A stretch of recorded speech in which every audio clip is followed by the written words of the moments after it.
morning and welcome back to Reaper Pro Tips with me, your host, Anne, and Disembodied Hands, Quindy, Justin, John, anybody who's out there, really. Hi, guys. How's it going?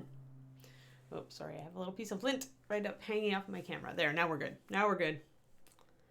Yes, and I saw you, M. Fontana, with that sneaky resub. Sneaky resub. I'm still calling you out. Thank you.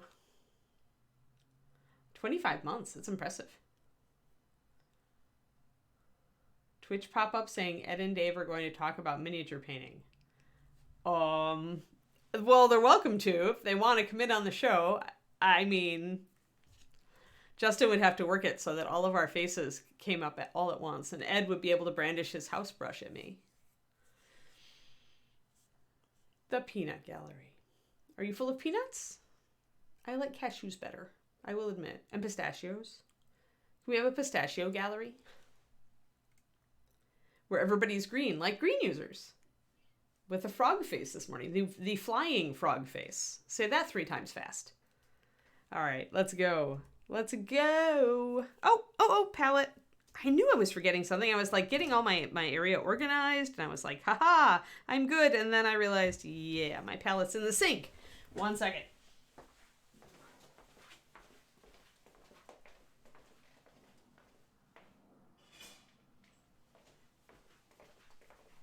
Happily, the sink is not very far away. Ta-da! Must have palette. Also must prep bust. We start the bust later this week, guys. Remember? The bust. I need to prep this one. I can see some mold lines that I will need to putty or do something to. I'll have to put that on my list tonight to get it ready during evening hobby time. All right, let's get on it. Our palette invades the frame. Yes, that would be named Pistachio. He's a pixie. That makes sense. It's a good name for a pixie, actually.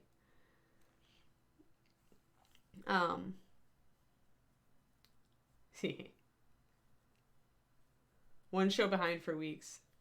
It's Twitch. It's Twitch. Yeah, shells, that's true. Yeah, so what is today? Today is Monday, Tuesday, Wednesday. So Thursday is bust day. So if you are interested in busting out. If you're interested in busting out, come out on Thursday. We're going to start that lady. I had to put a coat of primer on her. Because I think, oh, good, Iffy. I think this is a resin. It feels like a resin. It taps like a resin. It has holes in it like a resin. I'm going to say it's a resin. Maybe we should do a prep. Maybe we should do a prep video for this, guys. Because it doesn't have many flaws, but there are a couple. There are a couple holes to fill and stuff. Would you guys want to do a prep video on this one? Yes. Okay, we can do that, actually. I probably will use my my spinny tool for it. I'll have to put my mask on. Or borrow David's. Yeah. So I'll think about that. I don't want to sit and clean mold lines all show, but yeah. I don't want to sit and clean mold lines all show, but tackling some of this is a good idea.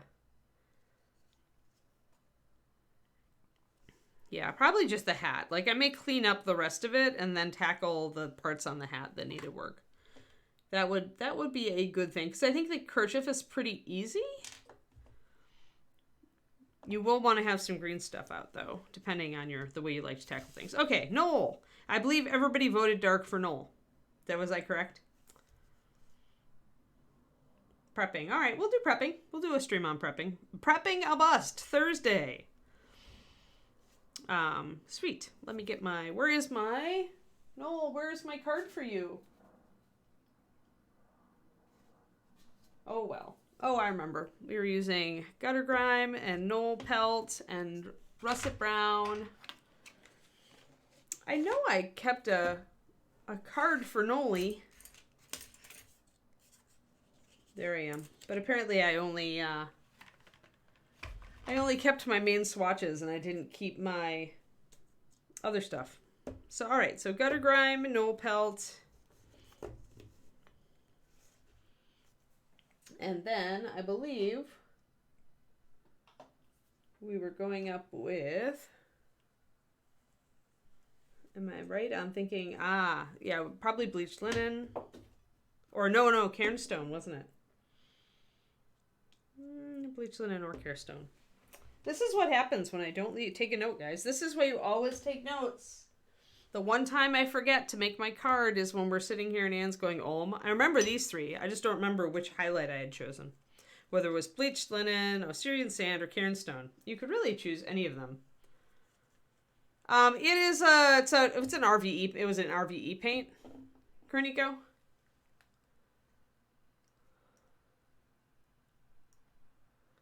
Viva Aqua, I was thinking about that this morning. The issue with patterns on this character is that the fur is very rough. So, unlike with my Gnoll bust, where there is a shorter fur area that has very, very short fur, where it's easy to pattern, it's very difficult to pattern when you have rougher fur like this. So if we do it, it will be very rough. It will not look as good as it looks on Noli, on my Gnoll bust. Let me fetch Noli. She's good for a comparison point. 1 second.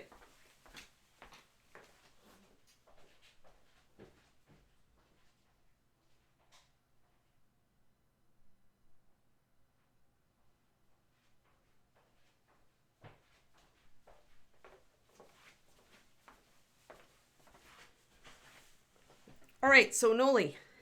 So Noli, as you remember, has a mane, but she has smoother fur. She still has fur. You can see the texture there on the edges. But it's sculpted to be close to the neck, which is really nice because then you can do all these awesome shaped irregular spots. But you can't do that on a 28 with very rough. For one thing, on a 28, you'd still be doing much, much simpler spots because you have no room compared to Noli. And even so, like with this rough fur texture, we pretty much just have to blob on a few spots. We probably will. It's just not like there's no real technique to it at that point. Except to maybe avoid the little edges of the fur where you usually want to bring out the texture. So it's not like we could put a few spots down the back though. That's the easy part to put spots on. And maybe a little bit on the biceps here. Biceps and triceps. Trying to make the pattern kind of fade out. But it's not on a 28 mil with a lot of texture, it's not a good idea to do a lot of freehand or to try to do really intricate freehand. It just won't work. So we can do a very simple spot pattern, but that's about it. Yeah, that's why I grabbed it. Actually, it's close to kind of between swamp green and military green. Or you could use my other favorite, Muddy Olive, which almost everybody has because it's in the first 54 colors. I think it's 90-34. Muddy Olive is a great dark olive color, and you could easily use it. I just had like this paint sitting around. I was reaching for something, and I didn't want to use swamp green. Didn't want something quite that dark. I wanted something a little bit more middle. So that's why I ended up grabbing the gutter grime. Alrighty. Yeah, so we were going to, I almost am sad to paint over my awesome green paw, but you guys voted on the darker paw.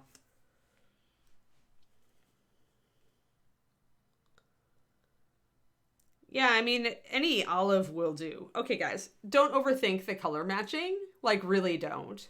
I think that's one of the biggest mistakes new painters make, is that they overthink color matching. And Rhonda actually did a blog entry about this lately, like just within the last couple months. But you're so worried about matching a color exactly. Really, it doesn't matter. Any medium dark olive will do. Just don't pick something that's close to black or that's darker than your brown shadow if you're trying to follow along otherwise with russet brown. What russet is kind of my ultimate shadow here. So, and I think I did use actually bleached linen for this. I'm pretty sure I did. I took it up with that. So yeah, so there's our colors. And I think I talked about where if you were doing this, you could bring it up with more of a yellow if you wanted to. Other people can read Nomad Zeke's joke. I have to get going.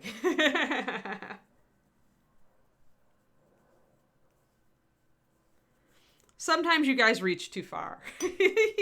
Make the joke. So you can try too hard with a joke, and that joke is really trying. Like, it's really trying. But yes. Alrighty. So anyway, let's mix up these colors. Let's get it going. Actually, I'm funny because this is the one time I actually saved photos of my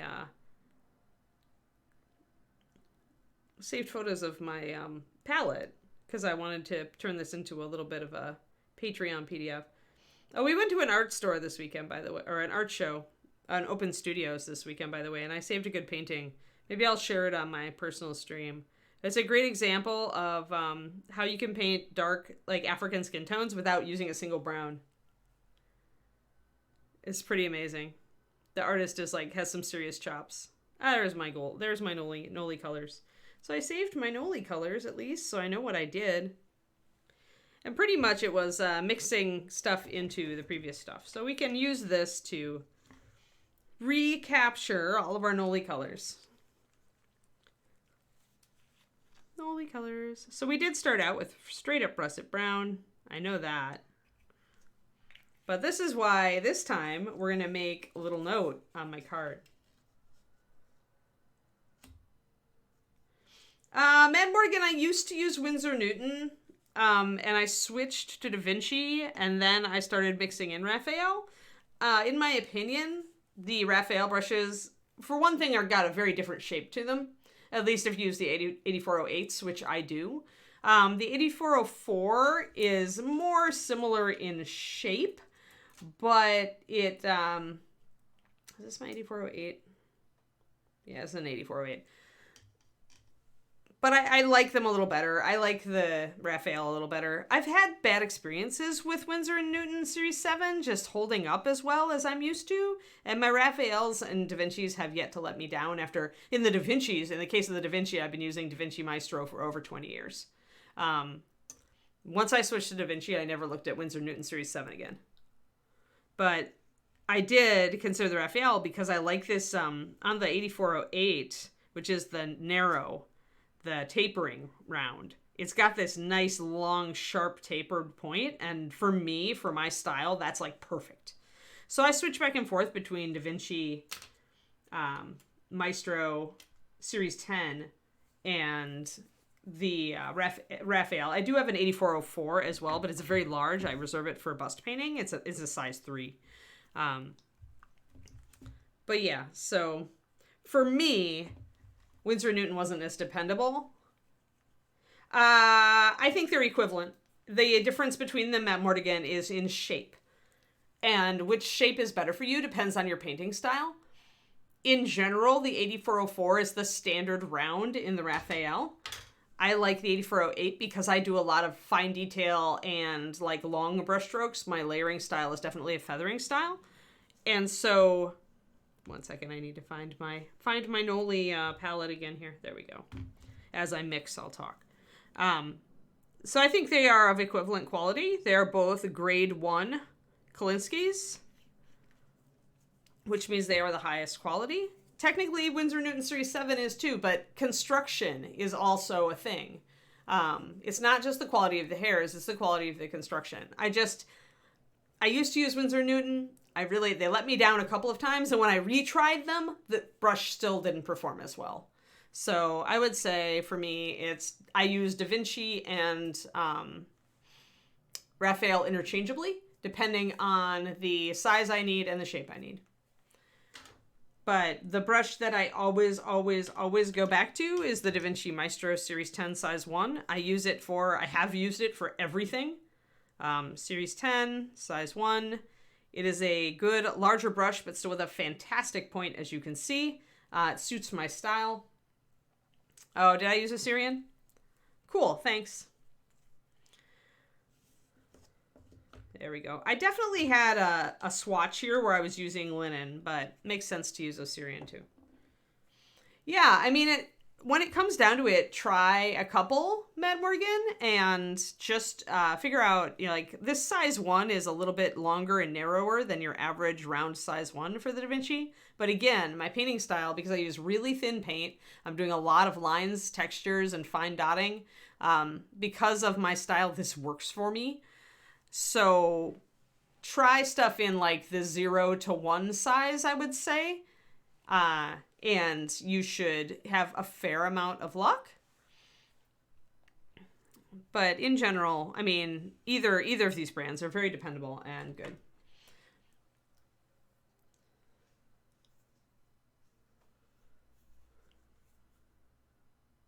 Oh, what is the best miniature painting brushes you can get in US? Yeah, the overseas shipping isn't bad. I mean, I've used the Rubelov, okay? Like, the Rubelov is the newest kind of, like, people are jumping on the bandwagon for that. I have a couple of those. They are, the 1110 series, which seems to be what people are using, is very narrow. Let me show you a comparison. This is a size 1 Rubelov compared to my size 1 Maestro and size 1 Da Vinci. So you can see that it's much more narrow. The person who popularized the Rubelov is Kirill Kanev from Russia. And Kirill paints a lot like me. He does a lot of fine textures, fine dotting, really delicate work, and very thin paint. And because of that, that's why these brushes really work for that. I have found that my Rubelov, and I have a couple of them, where's my 000s around here somewhere, or my 00. But I have found that this brush, when I'm doing super fine textures, like Kirill grade textures, this is the superior brush. But if you are doing everything else and you want a brush that is good for everything all round, I would say Da Vinci Maestro or Raphael. There's my Rubelov. Rubelov 0. So I've got a 0 and a 1, and they're very different sizes.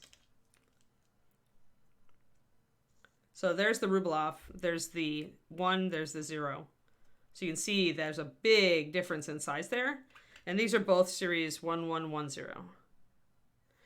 I was curious about them. I would say that for me, for very high-end competition work, I reach for these for the very, very fine textures.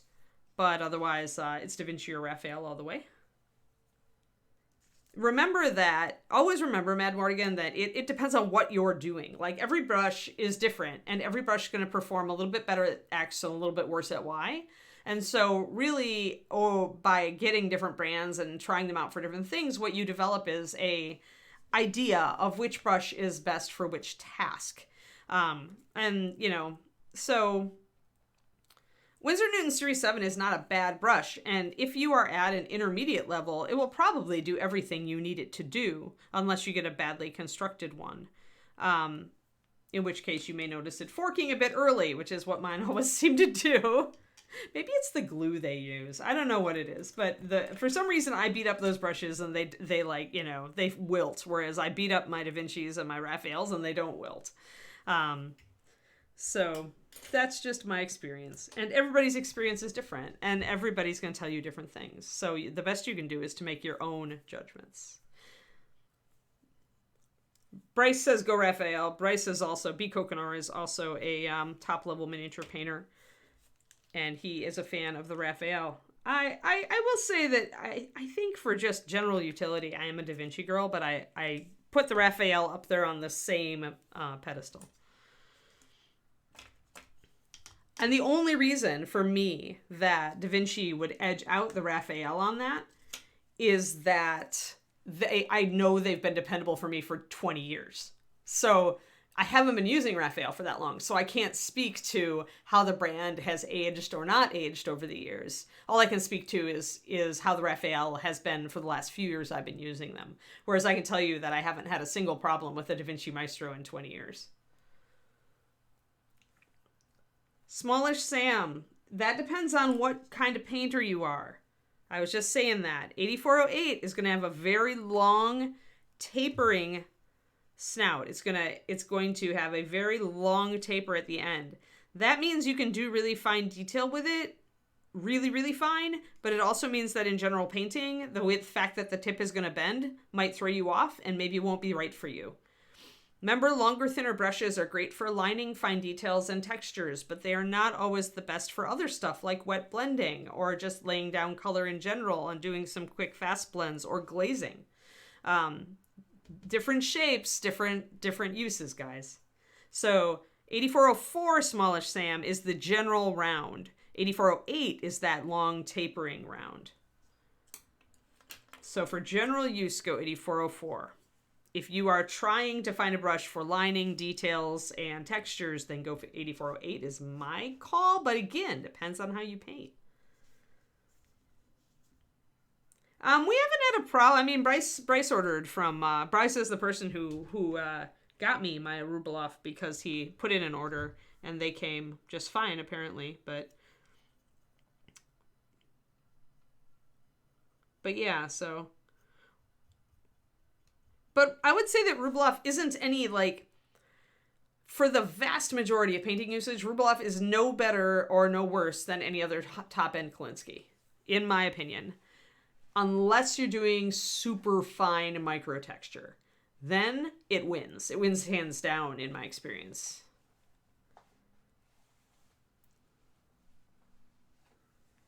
Well, that makes sense, though. I don't know. In a way. But again, Bryce and I have different painting styles too, so see.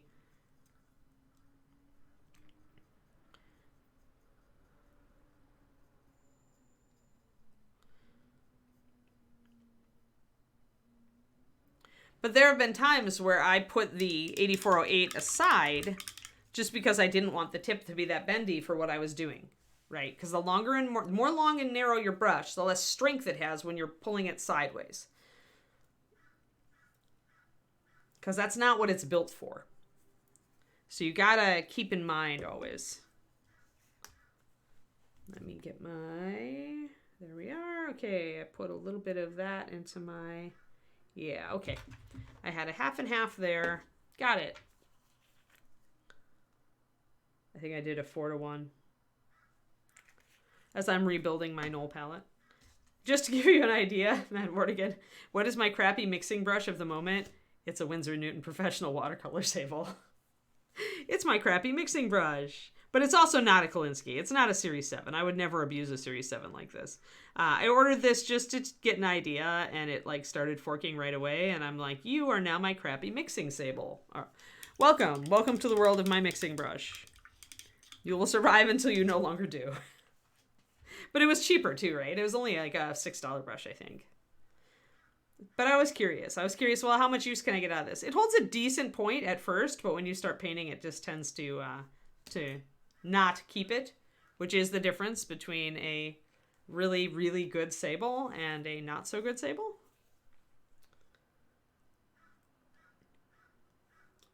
Yeah, right. And for starting work. Yeah, Bryce has a point. For base coating, I don't use the high-end brushes necessarily. I mean, I do if I'm just like there and I'm just doing it and it's what I have in my hand because, you know, lazy, efficient. But often I'll use my crappy mixing brush for base coating, you know, just a $6 brush that's gonna, you know, last until it doesn't. I do like sable for base coating over synthetic. That's just me. Since I stopped using synthetic, I've never really gone back. I just prefer natural hair brushes. I like the feel and the control that I get. But again, that's going to differ between different painters. And some painters, like Doc Faust, really hate sable, just uses, you know, Taklon for everything because that's what he's gotten really good at, utilizing the Taklon. So there is no right answer. There never is a perfect right answer. All right, Gnoll, let's get this green going on. I need to shake. Okay, so you really yellowish paints, always shake the bejeebus out of them. Because the yellow base tends to separate in the bottle when it sits around for a while. And then you get a goopy, watery mess when you first put some drops in your palette. And then you should take those drops out. Do not leave them in your palette and be tempted to add to them. Because you have a very large mix of binder in that mix. Very large percentage of binder in that mix. And that's just watery goo. It's not going to cover anything. No, I've never found it necessary, Vimanaqua. I don't do much dry brushing, and when I do dry brushing, I usually have another brush that, like, is the appropriate shape. I do tend to use Taklon for dry brushing.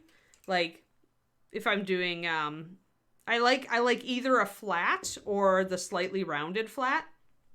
which I always forget the name of the shape. Is that filbert? Oh, thanks, HM Rodog. Yeah. Yes, this happened about a month ago.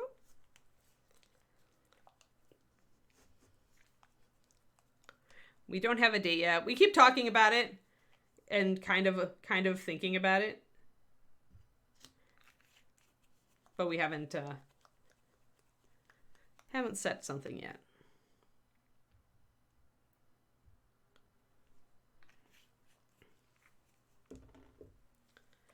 Neither one of us wants a production number is the thing. We just kind of want to get married. So, but we also want our parents and, you know, in my case, my brother and his family to maybe come. So it's just a little bit more organization. We were quite busy this fall. So we just haven't had time to sit down and actually really talk about it. It's something that David's probably going to leave to me. Like, so I certainly don't have time to deal with it right now. So, but yeah, I mean, makeup brushes are neat because they're big and soft and floofy. And so dry brushing with them can give you some really nice fine effects. Sure. Give it a try. See what you like. I've always liked my dry brushing brushes to be just a little more firm so that I can vary the pressure a little bit easier without getting wild with it. I find that with makeup brushes, they're very soft and they're good for a subtle effect. But if you want to get heavier with them, it doesn't work out so great. I think a stiffer brush is a little bit better in that case. But again, just my experience. Like, everybody hates that there's no, like, solid answer for a lot of this stuff. But there really isn't. Like, everybody's using different things, and everybody's experience will differ depending on your, like, how you handle the brush. So I'm going to do a half and half here with Osirian sand.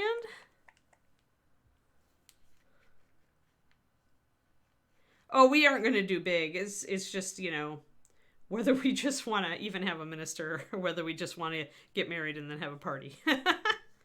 You know, it's just not worth it. Like, heavier means I put a lot of pressure. I really beat up my dry brushes if I want a heavier application of paint. If I don't want to sit there and painstakingly dry brush, but I want to really bear down on it once I've got the brush fairly dry. Taclon will let me do that because it's a stiff bristle, whereas a lot of those finer makeup brushes, I just think they kind of collapse. So they're good. Again, you get back to the construction and what the brush is made of being good for different techniques. This should be pretty self-evident that it would be the case. You know, there's a reason why there are so many different shapes and hair types in brushes. And it actually isn't just that people are randomly trying stuff. It's that they are good at different stuff. I mean, for makeup, you want a very fine blended effect. And so that's why those brushes are like that. You don't want a stiff application with texture on it. But sometimes when you're dry brushing terrain, you do want that thick, clobby texture. And so, depending on what you're doing. And so, for that, I use Taclon. I just tend to use Taclon all the time. If I want something smooth and blended, I just blend it. I guess is what it comes down to. Like, and again, this is like, everybody will do different things. But lately, wet blending is like really working for me. And so like I've gotten very good at it. And so for me, if I want a softer blend, I'm just going to do that. And I'm not going to dry brush. I'm not going to load up a brush, spend time unloading it, and then apply it in an imprecise manner when I could just be more precise. Because I'm a precision painter. I really like the minutia. I like the tight detail.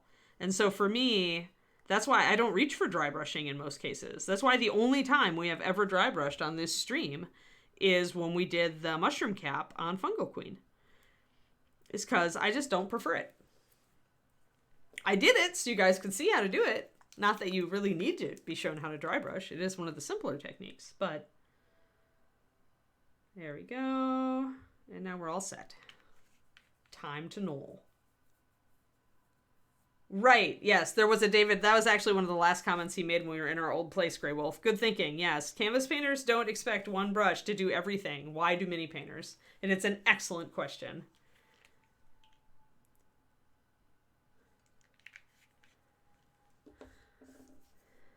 All right, and then I'm going to take my brush, which still has a bunch of that green in it, and I'm going to mix it in here. So I'll get a very slight green cast in my top highlight. So what we've been doing here is making a succession of colors that all work together with a little bit of the previous one in the next one. So we've essentially created a pentad.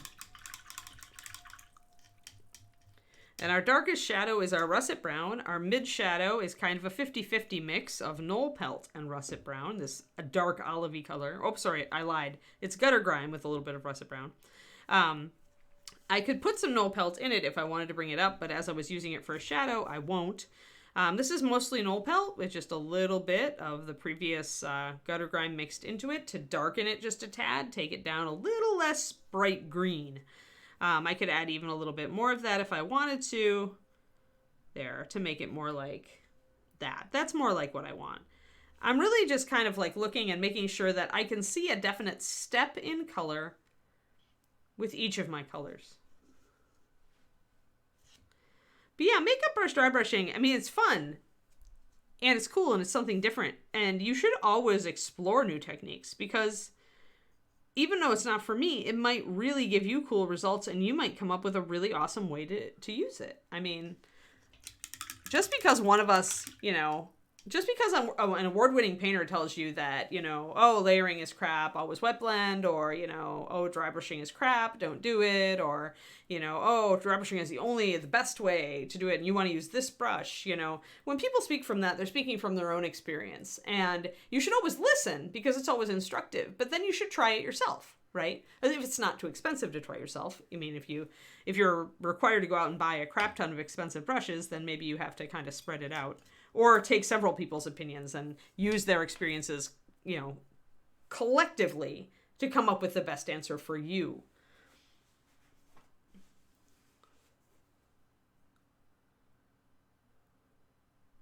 Iffy. Pendrick, you were here before I even started and then you just disappeared. And now you're back and you're like, oh, what did I miss? Everything. We talked a lot about brushes. You missed it all. Iffy, you're funny. I love it. Alrighty, I'm going to leave the pause that way for now, actually, because I think it's instructive. So remember, we liked the darker paw. We liked the more natural greenish-brown fur more than the bright greenish-brown fur, although I do like the greenish-brown fur and would totally use that on a Gnoll in the future. Yeah, I mean, Ed is also a master dry brusher. Don't let him fool you. He likes to pretend he's a hack, but Ed has real cred. Ed is experienced. Do not try this at home, kids. So we're going to use our, because we're going for this more brown Gnoll foot, we are going to start with our mid-dark. Remember, this lighter Gnoll foot, we started with our mid-tone here. And that's why everything ended up looking lighter. When you start darker, even over like a light gray or a white, you are going to, the whole model is going to shift to that little bit darker. So the base color you use is really important. I talked about this a lot on his original stream. It was the whole point of what we did. If you're interested, go back and look for 338, 311, or 30038. And watch the first stream, because we talk about it a lot. If you're wondering about these two paws, why these two paws, you say? Well, so here, this is hard because it's all skin, and I talk about always starting at an edge and working around. I'm going to cut off right under the jaw here and come back and do the head. Remember, we always want to be working against a wet edge while we're base coating to make sure that we get smooth transitions. I also have thinned my paint at least 4:1. Some of them are maybe a tad thinner, but 4:1 is a pretty good base coat consistency. And it's getting us, olives generally have good coverage because they've got oxides in them. They've got a little bit of white in them usually to balance out the fact that they're strongly based in yellow. And yellow usually doesn't cover, but they've got some other stuff in there. So thank you, Quindy, for the stuff. The link stuff. So yeah, so when you have a more complex model like this, but it's really a lot of one color and you're not airbrushing it, which you could totally have airbrushed this Gnoll model base coat and just painted the whole thing this olive color, like with the airbrush, and then gone back. It would be super fast. It'd give you a good base for your metals too here on the hook. And not a bad base for the leather. The downside of doing it that way, by the way, the downside of airbrushing when you're starting out with a darker color, is it will mean that if you want any of your colors to be lighter and brighter, or to feel really lighter and brighter than your base, you're going to have to base coat it with white before you go over it. Otherwise, everything, just like we saw in the paw, everything will go darker and it will be harder to work up. So I'm first going to get a base coat on here, and then I'm going to do some wet blending. For wet blending, I like to put down a base coat first. That way, even if you have a somewhat translucent color, you don't have to worry about it covering in that first blend. You put down your base coat first, and then you wet blend over the top of it, and then you know you always have a good coverage underneath. Remember, if you get a bubble, which you sometimes will get with thinner base coats, go ahead and just blow on it. All right, let's get his head going on here. His little face. Like up here on the head, if I want parts of the face to really come out, I'm going to need to put some white down, which I will be doing. And it's not because parts of his face will be white, it's just that I want things to show up. And with this dark base color, the best way to do that is to underpaint with white first and then put down your lighter colors. And by lighter colors, I don't mean like super light. I just mean even if you're using like a middle kind of tan or something, it can be helpful, depending on how much contrast you want.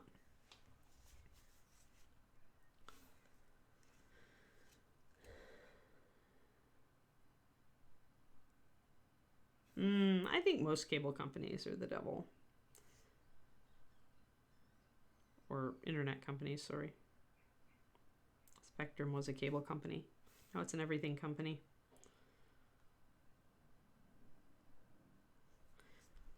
So we get all this blocked in. And we'll do wet blending, and then we'll do markings, and then we'll do glazing. So there's more to the Gnoll than meets the eye, right? Most people would just base coat it, dry brush it, and done. But not if you want a really nice result. I've got some bubbles, so I'm going to blow on them. And then look to make sure I've popped them all. Just a little bit of a blow, usually. Blow on it like you're trying to get a speck of dust off of it, or a hair. Like that. Short and puffy. And that will be enough to pop the bubble without pushing your paint around.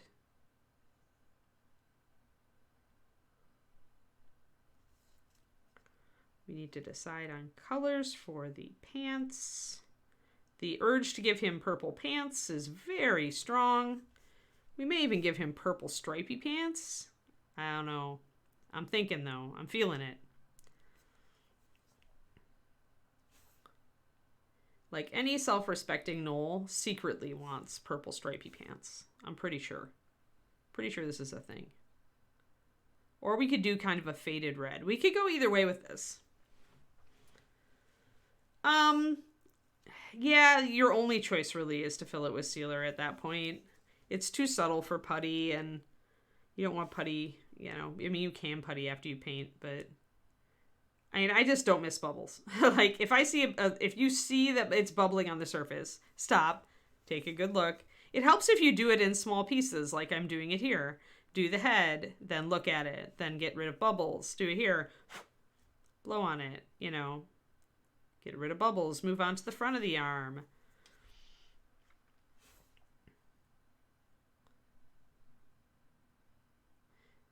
Bubbles happen when you've thinned your paint slightly and you're using a softer brush to base coat. They usually with a softer brush, you don't see as many. With a stiff brush, you'll see a lot. That's why I don't use Taklons for base coating. But if you're using thicker paint to base coat with, you can use Taklons, no problem, because you won't get that bubbling. The bubbling is essentially the surfactants, which are chemicals which are holding together the paint. And when you add some water, they just have license to kind of froth up. It's the same type of material that makes bubbles in your dish soap. Like, it literally is the same chemical. Same type of chemical. Surfactants make the bubbles in your dish soap, and surfactants make the bubbles in your paint.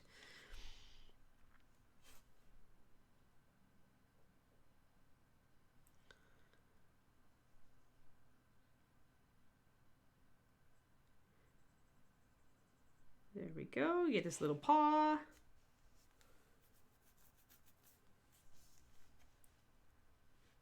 Hey, GVD, thanks for the resub. 17 months. Wow. You're almost to your sub-and-a-half anniversary.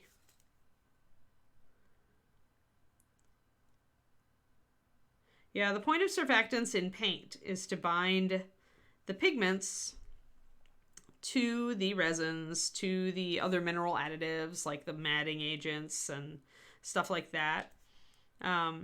It's to make sure that everything fits together and bonds together. They are bonder enablers. And there are different types of surfactants for different types of, chemical applications.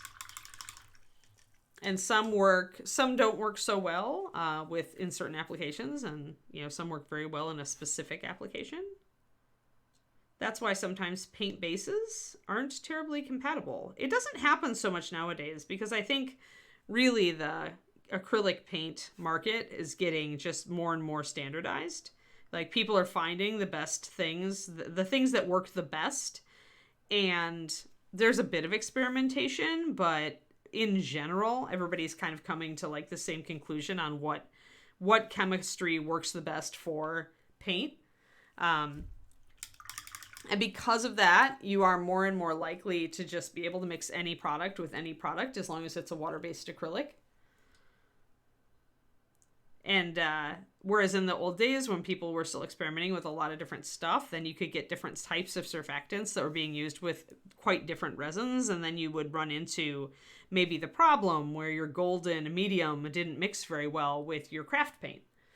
That would be probably a surfactant problem. So, incompatibility. But nowadays, I haven't heard a complaint about like Liquitex or Golden or any of the standard artist colors.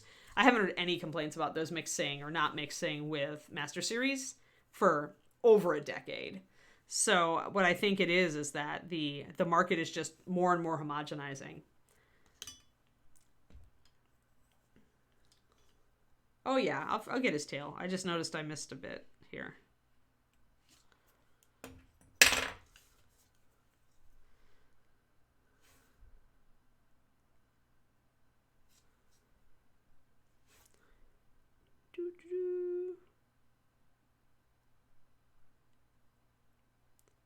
Poor Gnolls.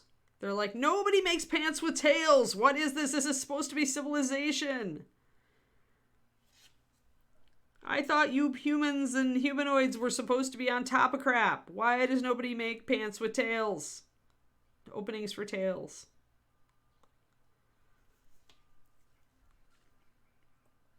It is ridiculous and barbaric that I must rip my own, says the Gnoll.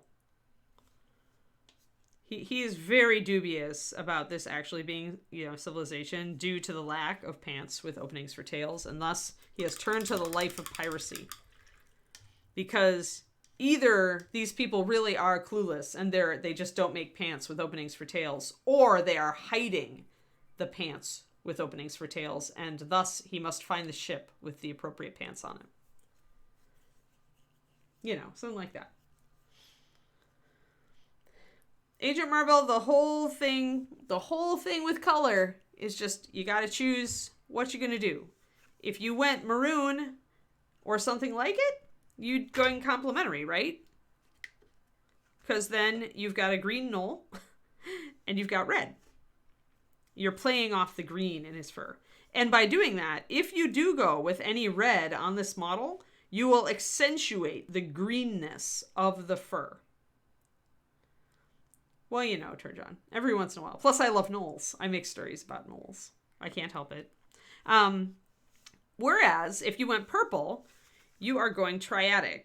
So let us move to our or Technically, you're almost going, depending on the purple, you could even go complementary here, right? Because yellow-green, we have a yellowish-green, and red-violet. So if you used a reddish-purple, you'd be complementary. But if you just count him as a green, then your triad is... There. Your triad is the big triangle, and it is green, orange, and purple. Or violet, as they call it. Now, if we do consider him yellow-green, our triad changes a little bit. So technically he is a yellow-green, so let's shift that. Then we have as our triad yellow-green, red-orange, and blue-violet, which is quite different. That's a different triad than we've worked with before. So perhaps we will do that. Perhaps we will do red-orange and blue-violet and do a triadic color scheme. This is what color wheels are good for, guys. And I tell a story about the figure being painted. You like green gnolls and you cannot lie. Yeah, we could do that.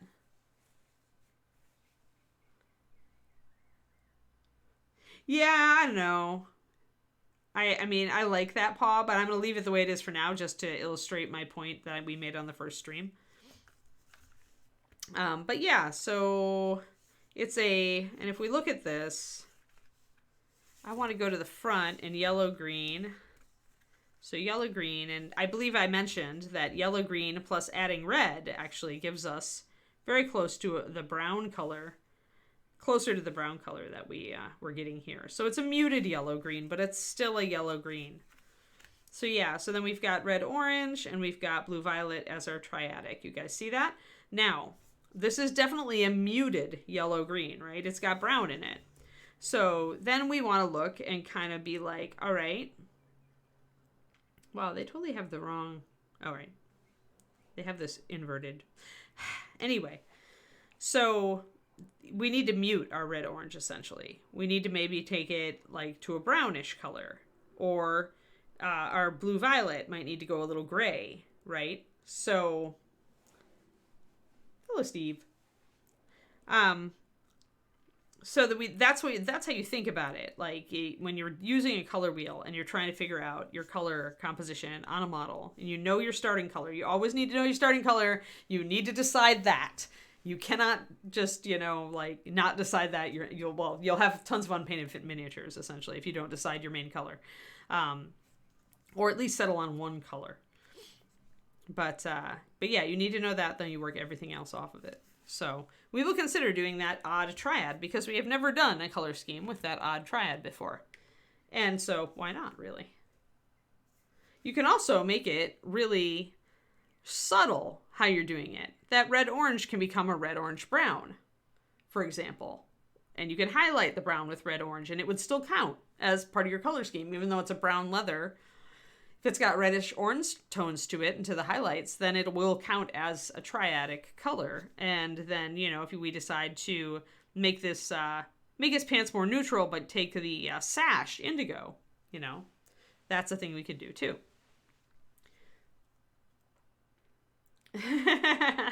You couldn't decide on your main color and then you just stopped. Bryce, just, you need my random color generator table. I need to make an expanded random color generator table with examples of what each color is. So like for red orange, I could give like, Phoenix red and stuff like that. Volcanic orange. And then you'd have no excuses anymore.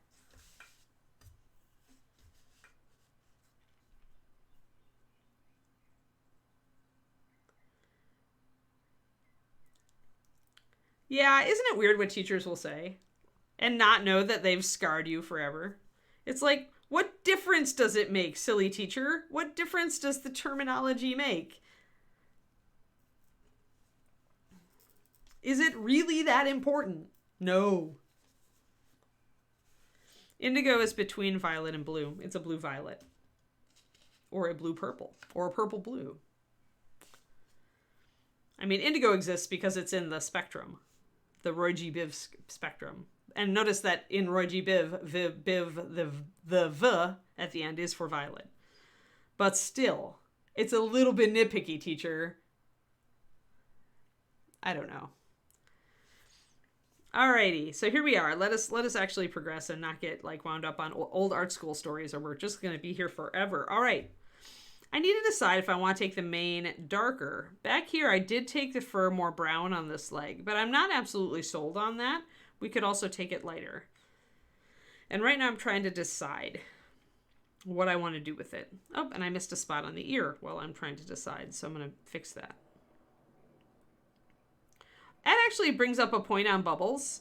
When you get a bubble you don't notice and you're using thinned paint, it's far more likely that bubble is going to pop and just leave a little spot of primer or a little spot of plastic under it.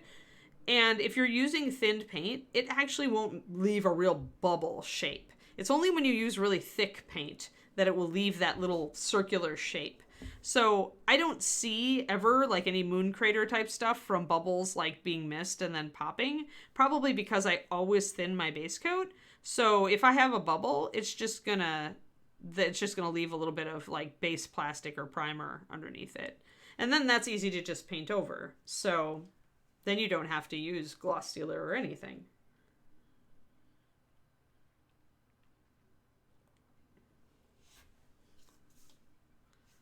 But anyway, let's see here. I'm inclined to make the fur the same color as the skin, I think. I don't think I want to go darker or lighter because I still have a lot of other decisions to make about darks and lights on this model. And so the more variation I introduce with the fur, with both types of fur, the short, invisible fur and the longer fur, the more I'm going to paint myself into a corner as far as lights and darks across the rest of the figure. Because then, for example, if I take the fur like dark up here, but middle here, then I have to go light with this belt if I want contrast somehow. So it ties me into something. Whereas if I go medium or medium toned with the fur, maybe a tiny dark medium, but still medium, I could go black with the belt if I wanted to, or very dark brown, and it would still be okay. So be conscious of that as far as if you feel like the fur texture changed, maybe I need to change the color. You don't really need to, and it can also get you into an issue. I slept in over the weekend because I screwed up my shoulder. Oh my gosh, guys. So I can't play video games for long periods, but Path of Exile launched on Friday, a new league, and I really didn't want to be behind David, and so I played for 3 hours. I could not move my arm without pain the next day. So let that be a lesson to you. Don't do that to yourself. Now I'm much better today because I've been resting it, but that was just a dumb move. I mean, we all make dumb moves. But I did sleep in on Saturday because I was like, David's like, you need to get more sleep and rest.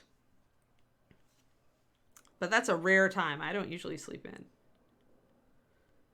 All right, so let's do this. Now you could just lightly brush over the top of this fur with a thin paint that isn't like all over your brush. And you would get, a decent kind of effect. Kind of like dry brushing. A little bit of your wet paint would go down into the cracks.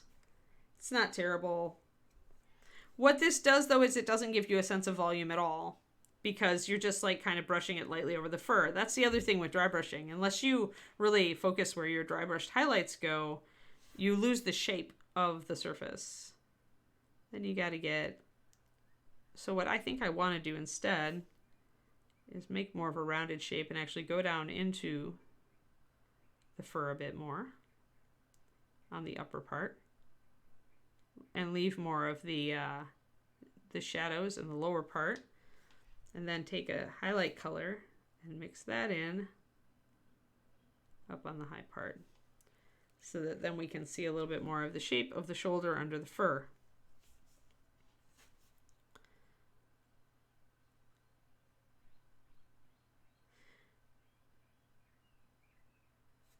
And I'm not trying to hit every little tuft of fur yet. That's for the end. That's for touch-ups. You don't have to hit every touch of fur. You do not need to be super precise in what you are doing. I'm going to put another... When you wet blend over the top of something that exists, you just put down another layer of base coat, and then you proceed to blend. Now down below we used layering.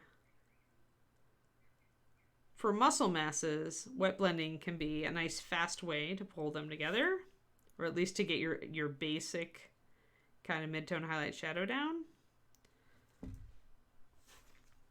So I'll start with a wet blend and then I'll go back with layering likely. Not getting a lot of differentiation in these wet blends because the colors that I'm wet blending together are very close to each other. But this is going to give me a more subtle result, which means it's going to look more blended, more easily. I'm going to thin down my russet brown a little bit. I want to bring in that for a shadow here. I want to layer it, so I want it to be thinner.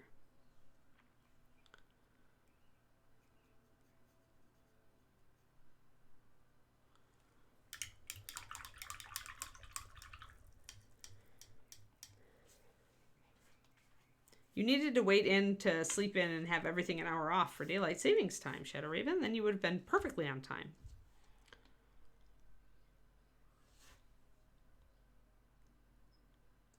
Which is November 7th, I think, by the way.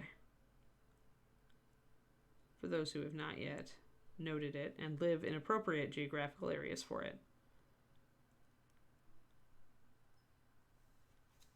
So introducing a bit of brown there and there for a shadow and on the underside of this muscle.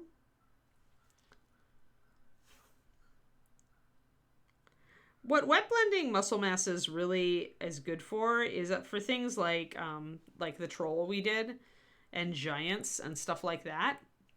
These little muscle masses, honestly, probably would be faster to just layer them, especially if you're going to suggest a bit of fur texture on them, because that just naturally leads in to that. But for bigger things, like big trolls and big ogres and giants and stuff that has a lot of mass, big areas, you can blend each muscle or a group of muscles separately. It's a good tool at that point. So, Gnolly here. This Gnolly. Small Gnolly. Gnolly pirate. If we want to suggest fur, we've got to kind of keep an eye on how the fur is growing here. It's growing out and down. So if I want to suggest fur texture, I need to keep that in mind. And you can, actually I'm going to do a video on this for the Patreon coming up, is how much can you do? How much texture can you really do on a 28? And some of that is going to depend on your brush control and how good you are at paint consistency. Yes, extra hours sleep. Yeah, the 7th of November is when we get our extra hours sleep. I've just been going to bed earlier. Oh, hey guys, I forgot to tell you, because this happened Friday. It happened after the stream. I got another agent response. He wanted to read my first 100 pages. So I sent that to him on Friday.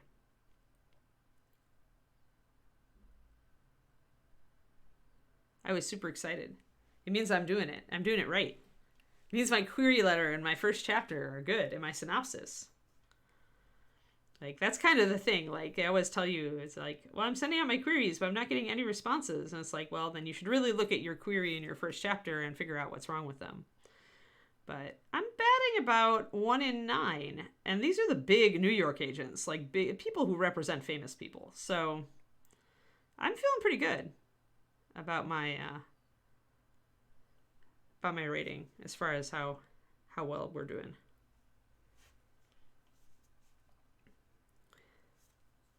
Yeah, I mean, it's a good sign that somebody who is like at that level is finds your work, good enough to actually consider it. That's validation for me. There's a very high chance he'll come back and say, no, it's not quite right for me, Although in this particular case, I did send him my synopsis, so he does know what the book is about, and he thought my plot arc was at least good, or he wouldn't have asked to read it. But now, hopefully, like, if he turns it down, then I know that there's something in that first 100 pages that probably isn't lining up quite right. Or at least, if it may just be that he didn't like the story after all, or the characters as outlined, but I should reassess that, is what that means. So I'm going to do a little bit of furry texture here. Let's get closer. There, see my furry texture? So just like we do here on Big Gnolly, Gigantonolly, we just figure out where the direction the fur is moving, and you can just look at your own dog or cat to see what that would be. Just kind of extrapolate the anatomy as well as best you can, or look at the fur here, like I look at where Julia sculpted the fur and the direction it's going. So it's going to go like that, and just follow that fur texture. Hello, Thormel. And yeah, thanks, Thormel. I decided to do a silly thing. I decided that I was going to submit to 100 agents in 100 days. Just to get that whole thing, like, just to make it move as fast as it could. Because, you know, I figured that if nobody wanted it, that I would self-publish it. And then at least you guys could read it fast. Like, read it easily by next year.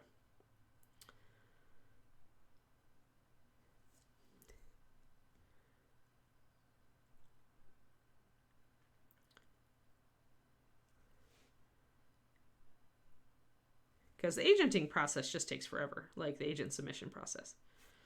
And it's probably, I was thinking about it, and I'm like, you know what? This is one of the only stages I can actually control.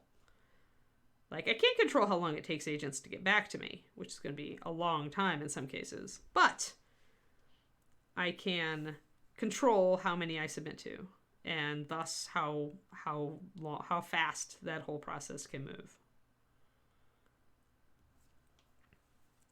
And it's kind of crazy and probably kind of dumb, but I'm doing it anyway.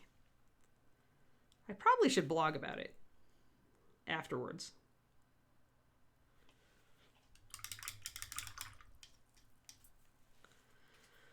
So a little bit more stripy action to suggest furriness. Now, technically the fur is growing a little bit more down here, so I've done that a little bit incorrectly because I went this way. I was following that muscle. But here, this is more on the top of the arm. So let's black that out with our base coat and come back in with another set of lines. Ha! Well, there's a lot of steps to getting to that, Cornico. Remember, there's so many things that can go wrong, guys. Like, oh man, I've been listening to an audiobook, which is probably the most terrifying audiobook for new authors I've ever listened to. It tells you all the crazy that's in the publishing industry. So it's like, when you get an agent, nobody might want your book because then the agent just submits to editors. And then if your editor does like you, what if they leave for another publishing house? And then you're orphaned and your book doesn't come out after all. What if you and your agent have problems? You know, there's all sorts, there's so much stuff. Oh my gosh, there's so much that can go wrong. What if the editor likes it, but the board of the publishing house won't actually give him the money to buy it because they don't like it? Seriously.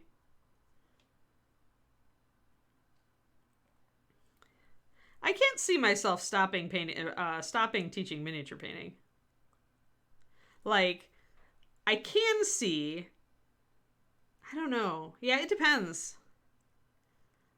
Like, if I became a famous author, I might stop streaming on Reaper and just do a couple streams on my own channel. And the only reason I say that, or I would ask Reaper to move my show to, like, the afternoon. And the only reason I say that is I'm a really productive person in the morning. So having that time back for writing would be really good. But that would take, like, there are so many steps to that. The vast majority of authors out there are not quitting their day jobs anytime soon. All right, so that's a little bit more in the right direction, right? So let's take that and extrapolate on it. We're really close, so I know I got off camera there for a second. Sorry.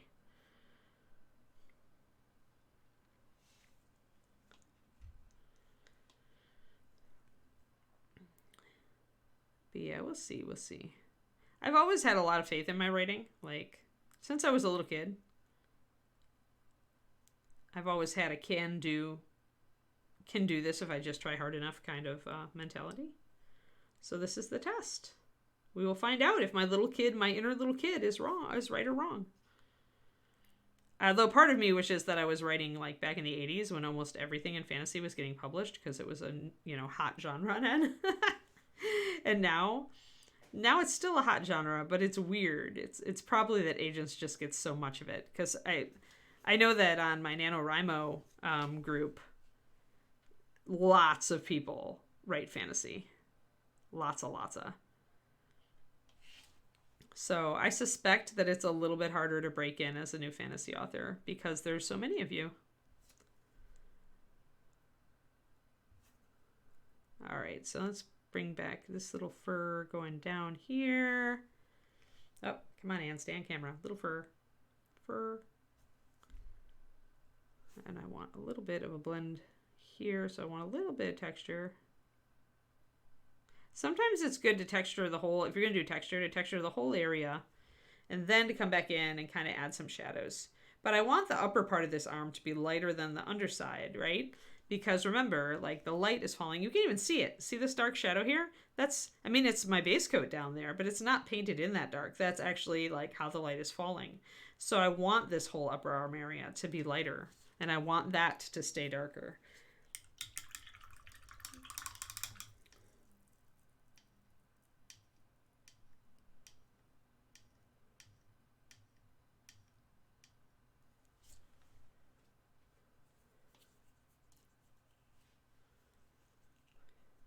Yeah, probably. You've got a much better chance of being in a car crash. But you know what, Shadow Raven?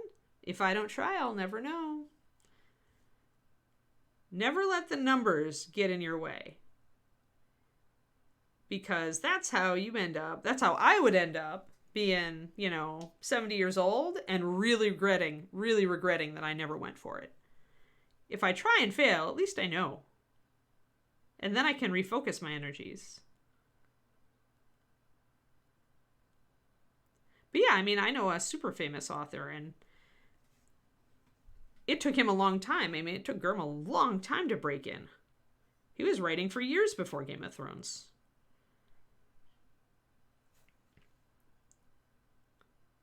There was a point they almost lost their house before he sold his first novella. And that just saved them, just managed to save them then.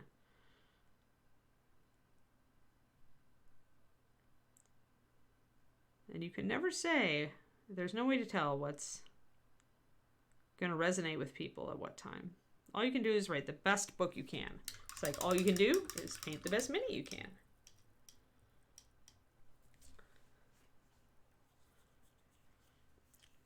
And that's why I think it's good that I'm not looking to do that.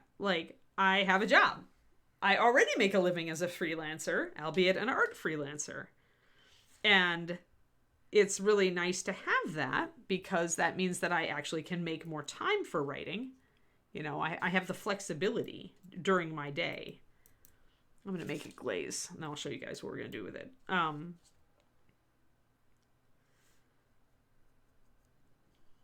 But I've worked very hard on my craft. And I'm more of a commercial writer. I'm not a literary giant. So, yeah, we'll see. But yeah, most writers don't quit their day jobs. John Scalzi at Viable Paradise told us that he's like, quit your day job if you have been making as much money as a writer as your day job gives you for 2 years. If as a writer you are able to make as much money as your day job gives you for 2 years running. That's minimum. If you're really risk adverse, you might want to wait longer before quitting your day job. Oh yeah, you should always give it your all.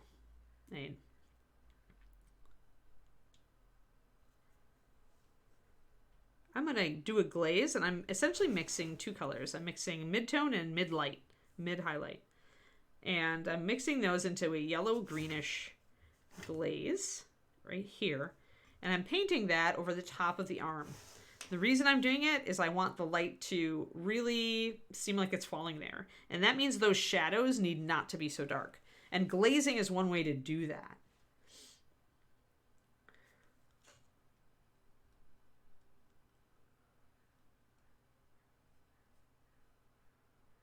Oh yeah, for sure. Yeah, Thormel. Yeah, that's cool that he was nominated for World Fantasy Award. That's neat. Yeah, but and especially if you have a family to support, right? If you've got a mortgage and a family to support and a car loan and all the rest of it, like the reason that I can afford to do what I do is that I am debt free. I spent years fighting with debt. Fighting, fighting, fighting. I owned my car and I have no debt. And I also, don't have kids or even a dog right now. I have no dependents. So, what quitting your day job looks like is so different for everyone, right? Whether you're a mini painter or a writer or whatever freelance option or entrepreneurial option that you may be exploring, right? So I glazed that so that we could lose. We still have some shadows. Yeah, that's good. We still have some shadows, but our shadows are lighter now than our base coat color. See that? See how those are much lighter here? These little creases. That's what you want on the upper surfaces. You still have shadows and highlights, but they're lighter. And sometimes they're a slightly different color depending on the color of your light. Oh, he was your Latin professor. That's cool.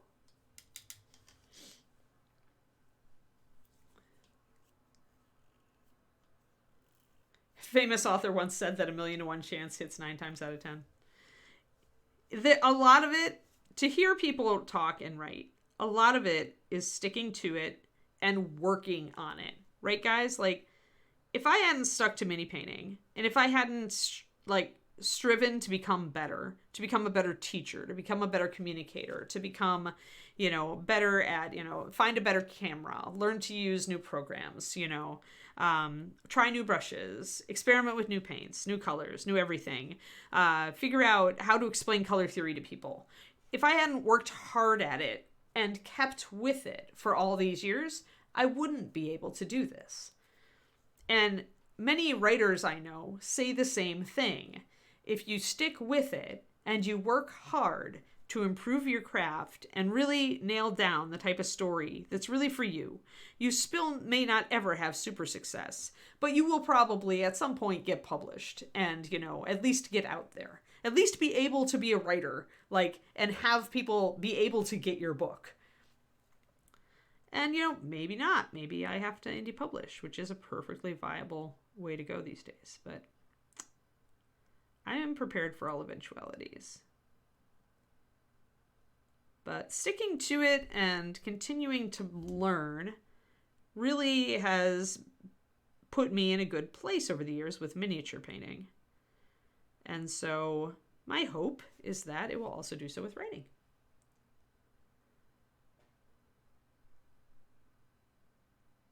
Oh, yeah. Yeah, Zeku, for sure. Well, that's why there's a Genius grant, right? And other grants like that, but Genius is the most well known, is so that people who have a really interesting writing or research style or doing important work have demonstrated that they have something important in them to say, as judged by those places anyway. That's why the Genius Grant exists. It'd be cool if there were more of them. And there are some. There are fellowship programs and stuff that you can apply to. They're hard to get into because everybody would love to do it, right? You know what, though? I'm not, it's okay that I had to fight to get to a place where I could put time into my art. And plenty of writers find the time to do what they would love to do, even while they're working that high-stress job and parenting and doing all the rest of it, right? It's your prioritization and where you spend your time.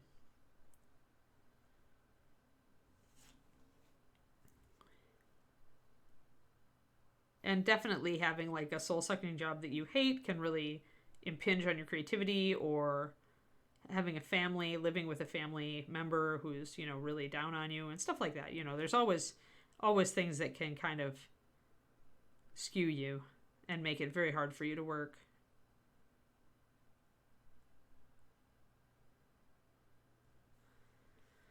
There we go. So now we got that shoulder coming out. Quite nice, actually.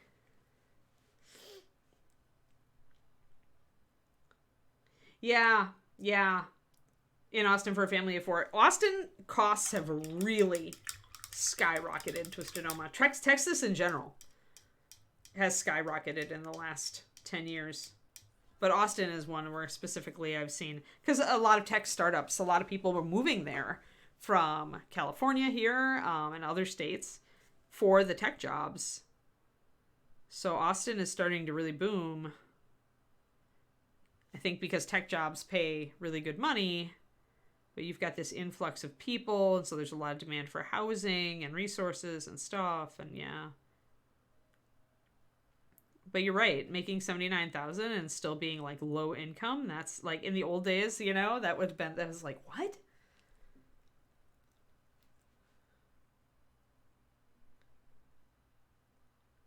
Yeah.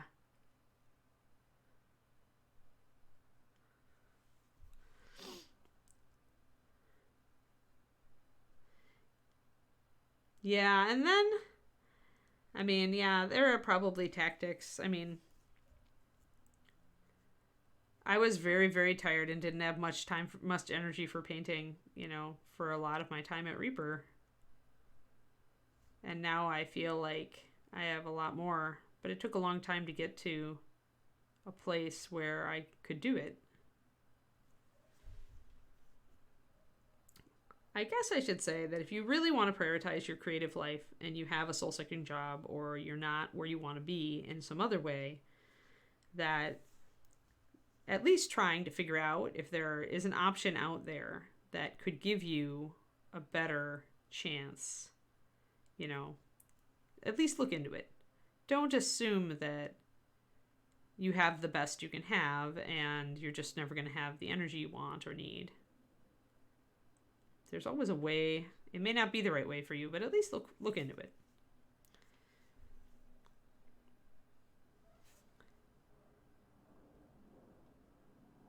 And I think it's very interesting that so many people have quit their job during and after the pandemic, citing pretty much life is too short and I don't want to work here anymore.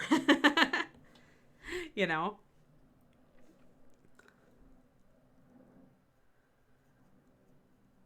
I think that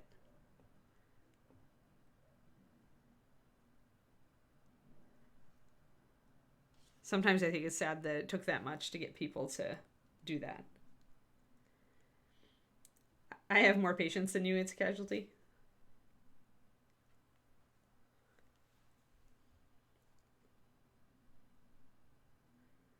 Yeah, if it weren't for David, I couldn't afford to live here in South Bay. I don't necessarily have more patience. I just really enjoy what I'm doing. So I'm like sitting here and happily painting, you know, a kind of side brushing actually. This isn't dry brushing because my brush is really wet. But if you just put a little bit of paint in your brush, you can kind of use the side of it to pick out details without like, you know, filling in a lot of the cracks. So I tend not to like dry brushing because I find it kind of inexact, but I'll do this technique a lot on very highly textured surfaces. So we'll get this mane coming up now. Yeah.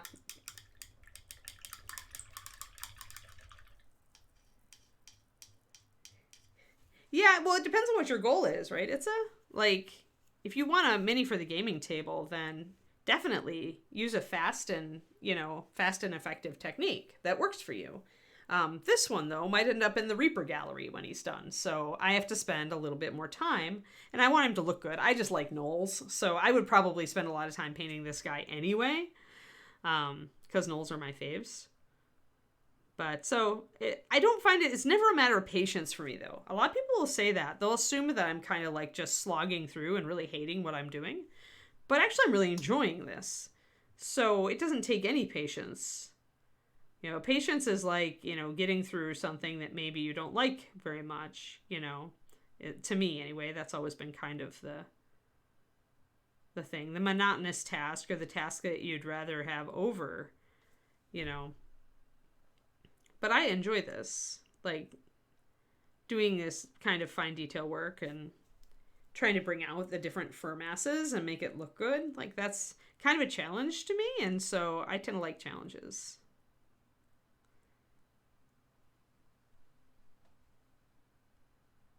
But this kind of little minutia work where I've got my base coat on, but now I'm starting to bring out the details and the textures, this is where I am in my happy place, really. So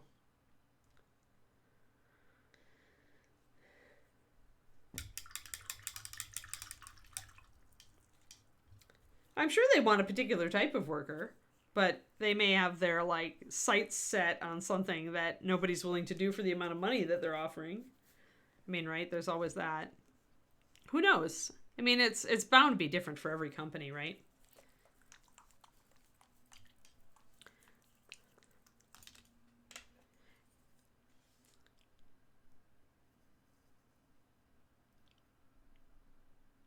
And you never know the background story of those people either, right? Like, there's bound to be, like, I'm sure those stories, they get picked up, like the person who applied for 30 or 60 jobs and couldn't find anything, or before they finally got one. But I also, you know, there's always context there. You don't know what kind of employee that person is, or what their record was at their old job, or whether they're a good interviewer or not. I'm sure there are. That said, I am sure there are plenty of companies dragging their heels on offering a fair wage, or are trying to find somebody they can get for less, you know, stuff like that. That's definitely a thing.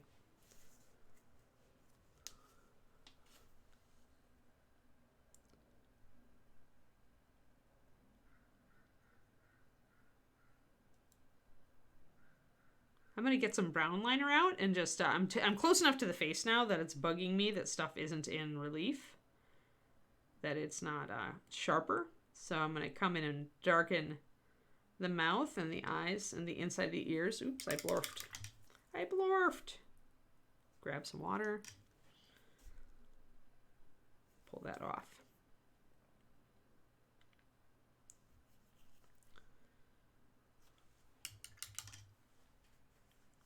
Have fun, Crowley.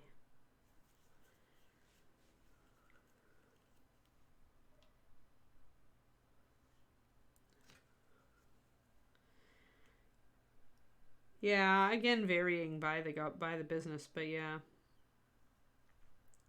I hate to make generalization statements because there are so many, like, there's so many different corporate cultures, like versions of corporate culture. I mean, Reaper's growing into a fairly big company, but, you know, Ed and Dave do a good job of balancing their own pay scale with that of the employees, in my experience.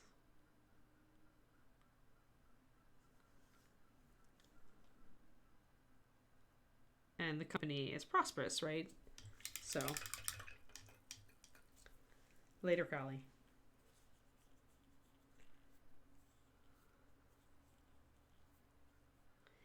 Yeah, Dogfather. Yeah, right. Define a good candidate, right? But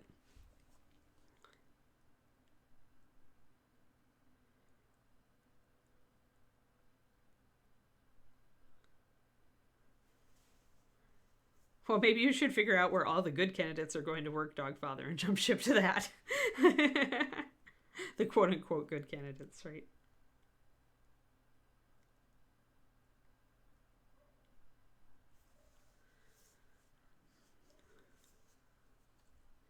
All right, so we're darkening down the eyes just because I want a little bit of definition here with my details.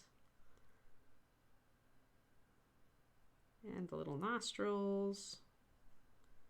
And the inside of the ears.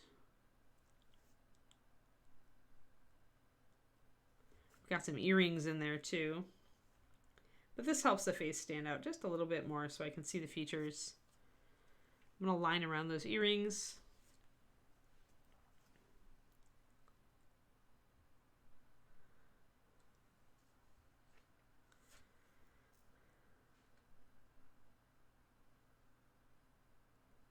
For the really big companies, yeah, I guess.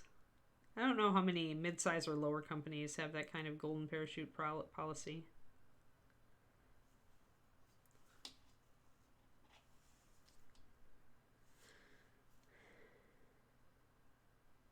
Yeah, a lot of people are starting their own businesses post-pandemic, so there's a lot of small business owners out there too.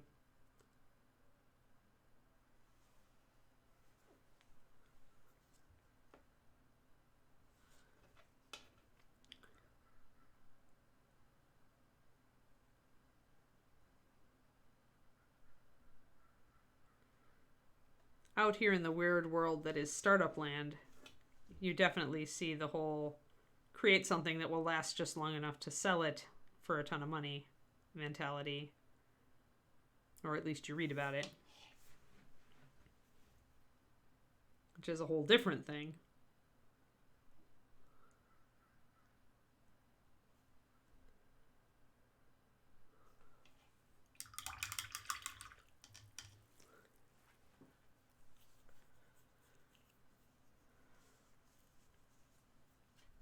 Alrighty, I want some more brown here.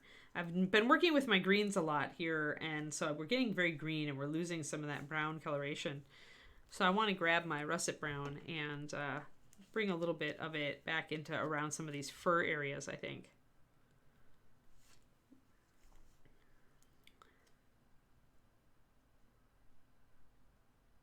And remember, this is thinned down a bit. I'll use this to kind of define clumps of fur where I can. Just painting a thinned layer of it. I'm kind of dabbing with it because I want it to be like little fur strokes.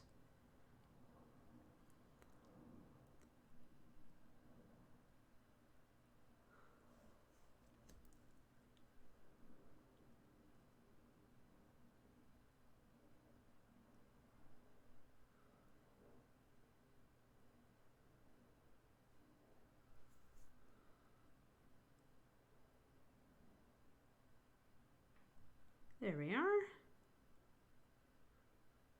Get kind of a darker shadow in here under the neck. I'm going to paint in my brown there.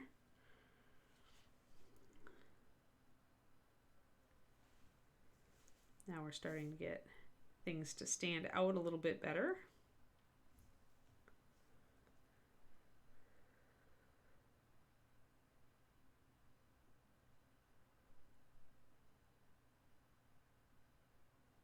That's cool, Thormel.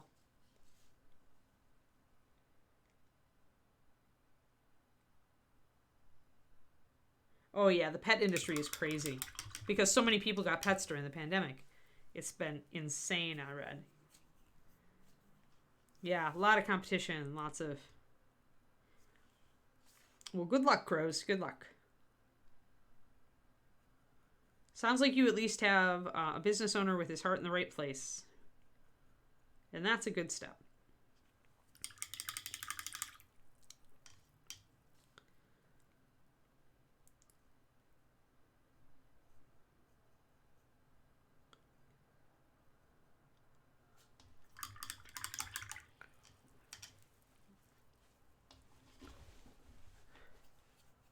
So many flavors of kibble, right?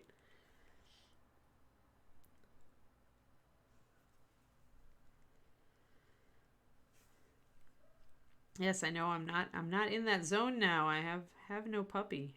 Not till next year. Getting to where I really want a little pupper again though.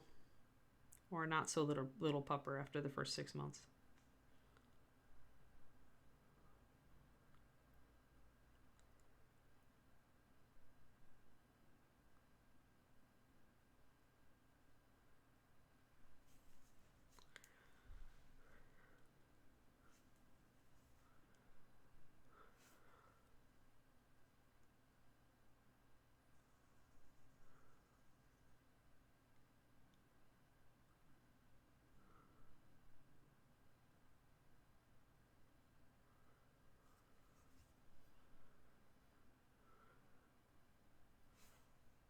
Alrighty.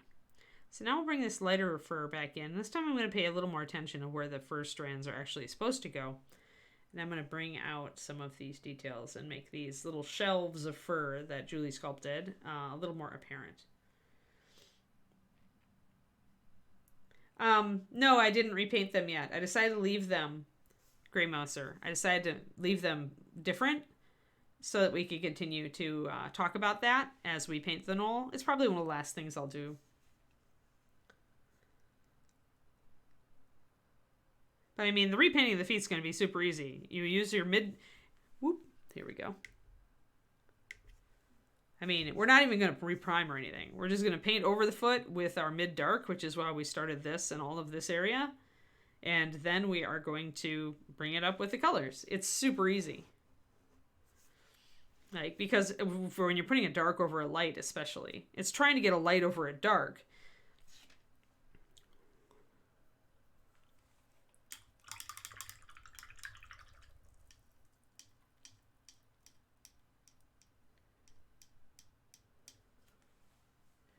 Yeah, that's nice, Jack. It's still good to be in a good place through all of this crazy, right?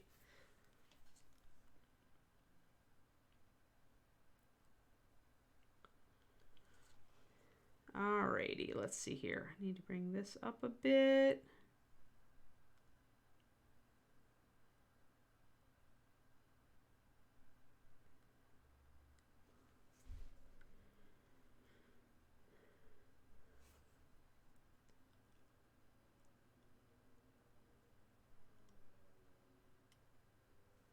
There we are. So again, we just want to be able to see lighter areas, darker areas. I'm going to highlight this, but not very high for the underside here. We still want to bring out, we still want to make it apparent that there is some light down here and some shapes. But we're not going to highlight very much. We're just going to highlight enough so that you can see those shapes on the underside of the arm. And we're definitely going to bring in our darkest shadow.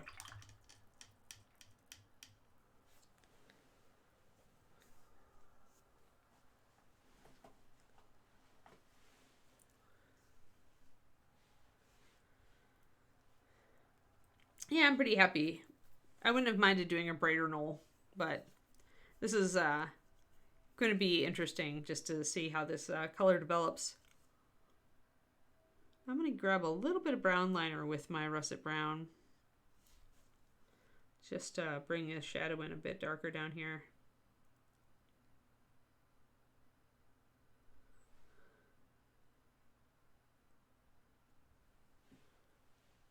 So we can see the muscles down there, but we don't want them to be nearly as highlighted as the tops of the arm if you want a dramatic shadow.